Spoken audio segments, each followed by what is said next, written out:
Hi, so we're scarifying this lawn and we're in some wet weather. Let me show you if it's possible and what we're going to do about it. So, first of all, we've got 3 lawns on this garden.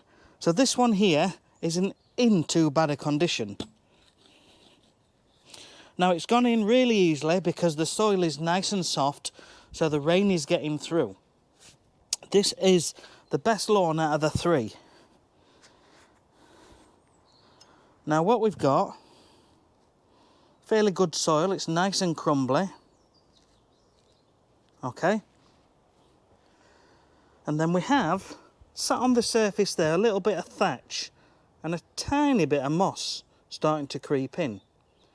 Now you imagine that moss acts like a sponge. So when it rains, the moss holds the water, okay, and it just creates a damp environment. So a damp environment will lead to a weaker grass because eventually you've got air, rain and nutrients. And if you get too much of either one, it causes a bit of an imbalance. So if you're sat in a puddle, you will notice, or if your lawn is in water, you'll notice that it will start to thin. It's the same with shade. So we're going to scarify, which is essentially raking some of this dead material and this moss out of the lawn. Let me show you the other lawns. Now this one has had some drought stress, which you can see quite clearly. Because it's drought stress, the grass has struggled this year, but additionally, because of the moss, you see the moss? There's quite a bit there. So we've got quite a bit to take out of this one.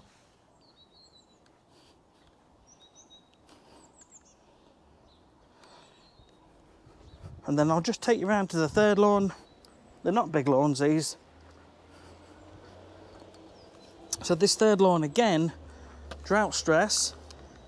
Now because of the moss holding on to the moisture and the thatch holding on to the moisture, when it's warm and wet, it creates humidity. And humidity is what leads to disease in the lawn, which you can see. You can see the slightly orangey coloured patches, which is early stages of red thread. And if you look into it, you'll start to see needles looking a little bit pink. It's not the worst I've seen, but it's definitely, you can see how some of the needles are starting to turn a bit pink there. So what is scarifying? Scarifying is essentially, without being super precise on wording, it is just raking. Essentially, that's what it is. We scarify to reduce that thatch layer. There's your soil, there's your grass blades, and thatch builds up like a thatched roof in and amongst the blades of grass and creates a layer of thatch. That thatch holds moisture, and moisture encourages moss. And then your grass starts to weaken. Grass and moss compete for the same space. So you should scarify on a regular basis. Let me show you something. There are lots of ways to remove thatch layer. You can use a springtine or a springbok rake. This is Bulldog, my preferred tool of choice for hand tools. This has been with me years and years and years. It's got the metal bar across the top, makes it nice and rigid. You can literally scrape the grass and it will rake out dead organic material. But it's hard work. You wouldn't like to do a full lawn with that, but you could. Then we have this, which is an upgrade. This is by Wolf Garten. These come with a 10-year guarantee. I think it's ash wood on the handles. And this button here means you can eject the head. This is a scarifying blade. And you can actually put other tools in as well. And essentially, this pivots and rakes the grass. This is a slightly more advanced version of the hand rake. So you can get more done with this, it's more efficient, and it's quicker for you than using a hand rake. So you've got a variety of tools. And we use these tools in corners where our Scarifying machine can't reach. So that is my Scarifier. It is a Stihl RL 540. They're about £500–600, and it's quite simple. Stihl brought out the Viking range, which was a green version, similar to this, pretty much identical in every way. Got an engine and a shaft underneath, and that drives blades round with hooks on, like the Wolf Garten, and that scratches the surface and it rakes out the dead material. Once you've raked out the dead material, the grass can breathe easier, nutrients can get down better, and rain can get through that layer easier, which means the grass will thrive more. So it is better to Scarify once or twice a year, possibly 3. Then you have something which some people call a verticutter, some people call them groomers. This is where a lot of manufacturers interchange the words. Technically, a lot of manufacturers are saying that a Scarifier is an aerator and a groomer is a Scarifier. You'll get a machine which is basically just a lawn raker with very small thin tines. It's okay, it does the job, but it's not aggressive. But if you've got the time, you can use them, and it's definitely a step up than the hand rakes. If you use that, it will be faster, but a machine like this will be even faster still. If you want to go up and spend a couple of £1,000, you can upgrade these machines to something better, like a Camon machine. Camon Scarifiers are £2,500, but they're really good. The engines are really powerful, and you can get through a layer of thatch like butter. Sometimes though, you need to take your time with it and tease it out. When you're Scarifying really heavily, you can end up ripping it all out, and then you've got to overseed quite heavily. Let me show you this. We have under there, when the engine is running, this shaft rotates forwards, and these blades here spin round, and the tips of the blades will cut into the grass and cut grooves and remove thatch. Now if you want to adjust the height on this machine, you have it from 1 through to 6. That is the highest setting, so the machine is high, so it's only just lightly teasing the surface. If you drop it down to 6, the machine is really heavily down towards ground level, and when you run over the lawn, it is removing a lot of material, but you run the risk of having to overseed quite heavily. So you should always go steady when you are Scarifying and work your way down. If you know you're going to be seeding, then just go for it on deep levels, but you don't always need level 6. Sometimes you can achieve it on level 1 or even level 2, and sometimes in between. As your blades wear down, then you have to start working down as well, because the blades aren't working quite as efficient. So, now I've told you why you should Scarify, because of your lawn building up that layer of thatch. If you don't get that layer of thatch out, then your lawn begins to suffer. It becomes weak because it's not getting the air down to the roots. It becomes weak because the rain doesn't get through as quick. Imagine a bath sponge.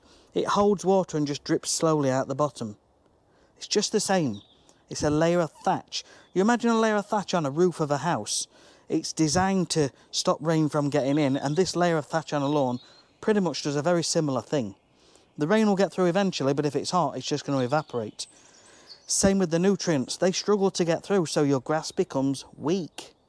You have to Scarify or verticut. I'm not confusing the two, by the way. If you haven't done it regular, then a good Scarify is what's needed. When you've got your lawn to a good state, you can verticut regular 2, 3, 4 times a year, just lightly teasing out. So it all depends on which model you've got of Scarify. If the setting's really light at the top, you're fine. But if not, you may want to get a verticutter or a groomer to just gently tease. And you can do that regular and just teasing out that thatch. And this is how you go from a nice lawn to a high-end lawn.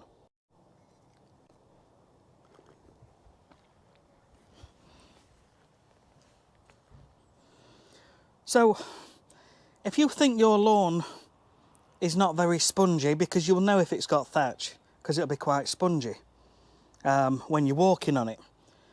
If it hasn't got a lot of thatch, it will feel quite firm. So you might think, well, I don't need to scarify.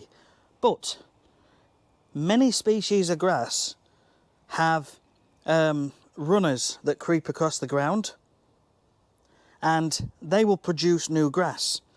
So if you are scarifying, you are cutting into them runners, and then what happens is that produces new grass shoots, so it helps it to thicken up. So again, scarifying is something you should do once or twice a year. If you've got a separate verticutter or groomer, you should be doing that maybe as often as once a month. Just a very, very light, like a very light hair comb, just to tease out the very small amounts of organic material that's just built up over that month. And that is how you go from a nice lawn to a really high-end lawn. Now, I've gone for years, 20 years in fact, never owned a verticutter, never owned a groomer, verticutter, same thing pretty much. But I am going to invest because it will take my own lawn to the next level. At the moment I've held off because my own lawn is actually, it uses a dwarf ryegrass, and that doesn't produce much thatch at all, and it also doesn't have creeping runners, stems, stolons. So really by cutting into them it doesn't produce or thicken up. Each grass seed is just a plant on its own. But it will occasionally have a bit of thatch, but it doesn't produce much. So let's talk about scarifying when it's wet.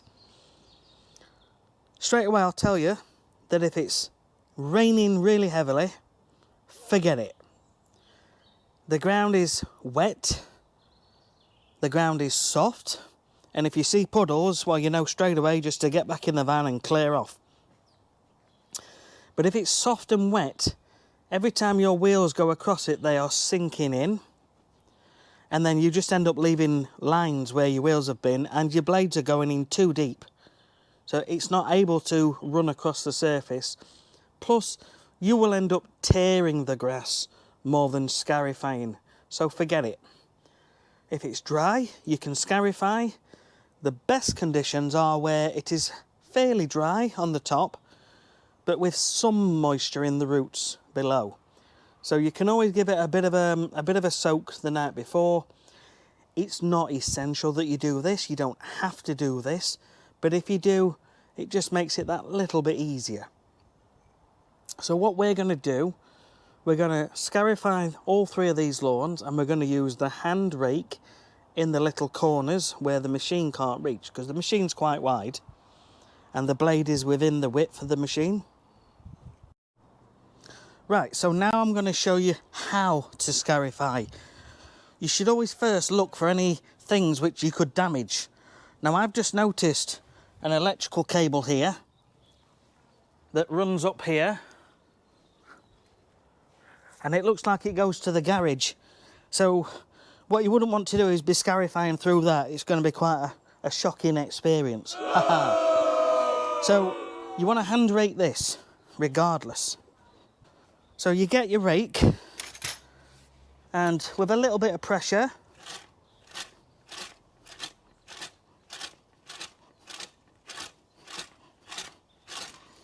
that is it.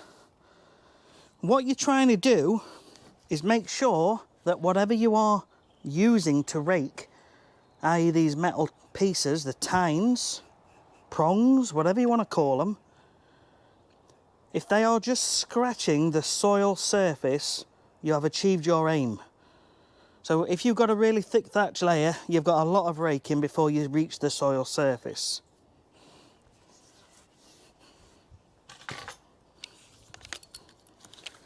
And as you can see here, we can't see the soil, but here we can just start to see soil. Now you want to be doing it carefully. If you go too hard and erratic, you will end up leaving chunks. So take your time.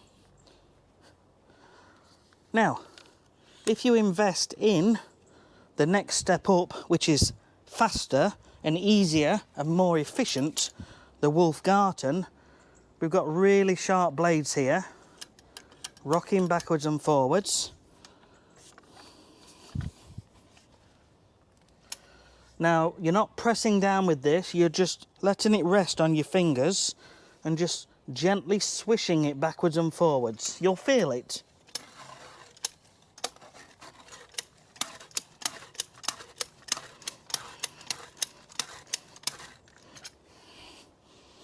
So, how much easier was that?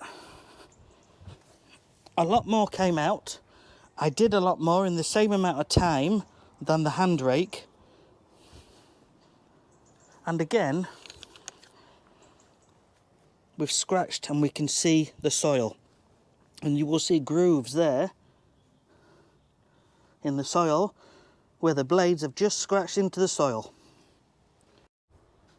So now we're going to start scarifying. So we'll get these off the lawn first. I'll put them there. Now, this machine does have a flap on the back which stops stones from flicking out and hitting you. And really, it's a good idea to keep it low. If you've got it there, you're at risk of being hit by the stones. What I've used, and you can use a bungee cord, but I've just got a piece of strimmer cord here. And I do intend on getting a bungee cord on here. I've been told about it a few times. But I just open it up a little bit. And what it does, it helps the thatch spit out while at the same time protecting you from any stones. So,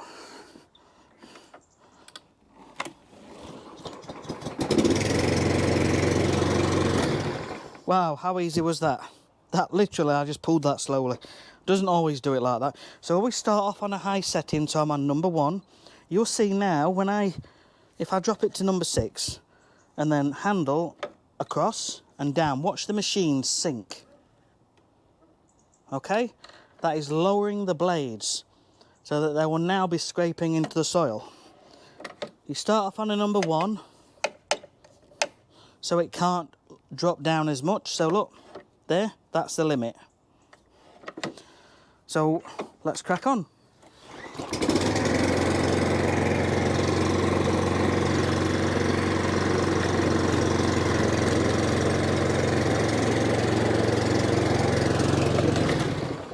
And look at that. How much faster is that? So it all comes down to your own budget and what you can afford. It's something you can work towards. You know, you only need to do it a couple of times a year, so you could save up £100 a month over a year, or over a couple of years if you want to save £50 a month, and eventually work up to getting one. But as you can see quite clearly what the blades have done. You see the grooves?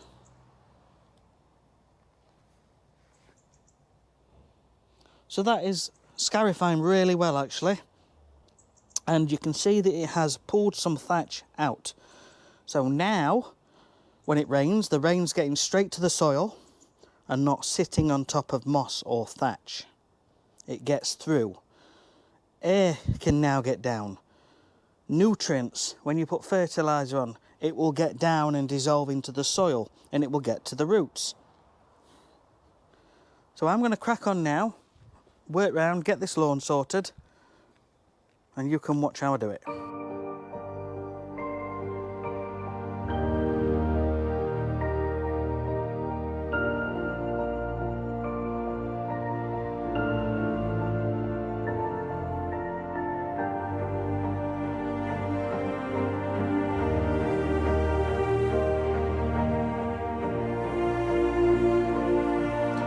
So it's actually scarified well.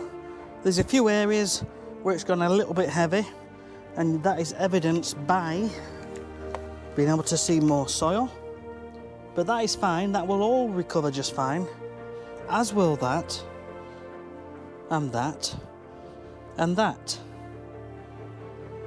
That could probably do with a little bit of seed on there, but most of this will come back fine.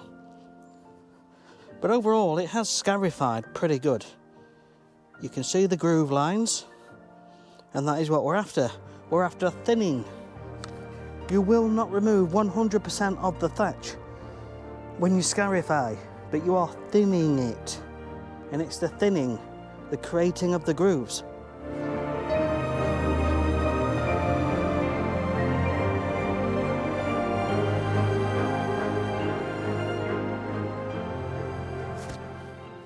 Right, so it's neat and tidy, but they always look a bit rough and a bit unhappy, like I say, for the 6 weeks. But it will come back, and it will come back better. It's something you have to do, a little bit of pain for a longer term gain.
You know, it always amazes me how much comes out of these lawns.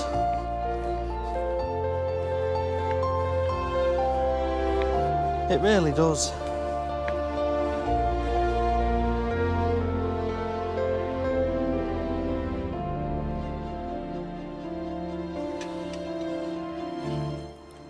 So I promise you, even though it looks rough, these come back.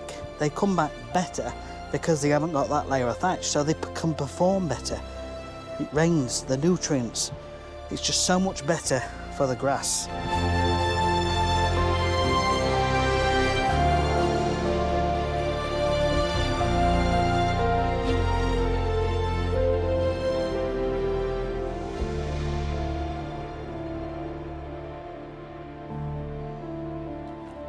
Right, that is it. Now it looks rough, but this will come back. I promise you. It'll be just fine. But it's going to take a few weeks.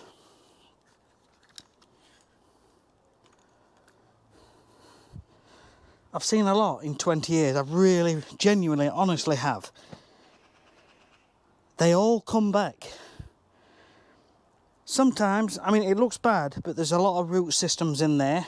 And bottom of the plants, the crown of the plants are still there. It will regenerate. Some areas that are really thin, you can chuck a bit of seed on, but it will come back. It really will. Please don't be alarmed. If you scarify regular, it will not look this bad. It will just look a little bit rough. But then within around 2 weeks, it's all back and all recovered. So the more often you do it, the easier it is, the less that comes out, and the faster it recovers. That is why you should tickle your lawn with a scarifier at least twice a year. If you want to get a groomer stroke verticutter, by all means, that is the nicest, lightest, gentlest way of tickling. Once you've done the deep scarifying, you've got the big amount of thatch out, and you're at a good level, that is when you can vertical on a regular basis. Once a month, tickle, tickle, tickle. Just taking out the top of that thatch out and just keeping it nice. So again, if you've got any questions, please, that's what the comment section's for. Just pop them down below and I will do my best to answer them to the best of my knowledge. I don't know everything. I'm not a world-class leader in lawn care. A lot of this is self-taught. 20 years ago I worked for a major company and I was there for a few years and then I went off on my own. But I would say that the bulk of my knowledge has come through me doing things, trying things, seeing things, looking online and trying something out. And over the years it's come to that point where it's, you know, my knowledge is, it's to a decent standard. So I'll never say I'm an expert, because we're all learning and we will always learn. I can only share with you what I know, but the things that I do know do genuinely work and it comes back. So something for you to do. Like I say, I'm here to help. This is what this channel's all about, helping you get the lawn that you want. So any questions, pop them down below. And if you feel like it, give us one of them, press that subscribe button. You don't have to, but it all helps and be very much appreciated. See you guys on the next one. Somewhere about here and here, in a moment, there'll be some other videos which you might find of interest.